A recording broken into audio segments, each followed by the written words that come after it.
ఏపీలో సార్వత్రిక ఎన్నికల హడావిడి నెలకొంటుంది. నియోజకవర్గాల ఇన్ఛార్జీల నియామకాలతో అధికార వైఎస్ఆర్ కాంగ్రెస్ పార్టీ ఎన్నికలను ఎదుర్కొనే దిశగా దూసుకెళ్తుంది. ఇప్పటికే 3 లోక్సభ, 35 అసెంబ్లీ స్థానాలకు ఇన్ఛార్జీలను ఖరారు చేసింది వైఎస్ఆర్సీపీ. ఈ దిశగా ప్రతిపక్ష తెలుగుదేశం పార్టీ కసరత్తు మొదలుపెట్టింది.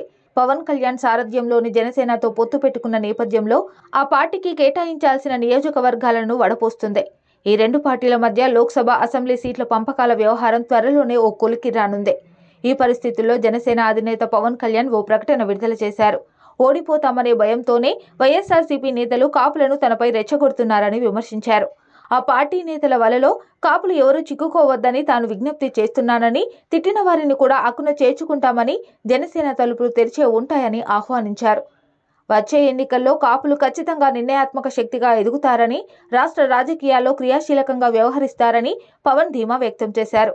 కాపుల్లో నెలకొన్న ఈ ఐక్యత వైఎస్ఆర్సీపీ ఓటమికి దారితీస్తుందని, ఆ భయంతోనే అంతర్గత విభేదాలను తీసుకొస్తుందని ఆరోపించారు. వచ్చే ఎన్నికల్లో తెలుగుదేశం జనసేన పార్టీ పొత్తుకు ప్రధానమంత్రి నరేంద్ర మోదీ ఆశీస్సులు ఉన్నాయని పవన్ కళ్యాణ్ తేల్చి చెప్పారు. ఆయన ఆశీస్సులతోనే పొత్తు పెట్టుకున్నామని, రాష్ట్రాభివృద్ధి కోసం అడుగులు వేస్తున్నామని స్పష్టం చేశారు. ఈ క్రమంలో తాను ఏ నిర్ణయం తీసుకున్నా, ఏం మాట్లాడినా దానికి ఓ బలమైన కారణం ఉంటుందని, దీర్ఘకాలిక ప్రయోజనాలు ఉంటాయని పవన్ వ్యాఖ్యానించారు.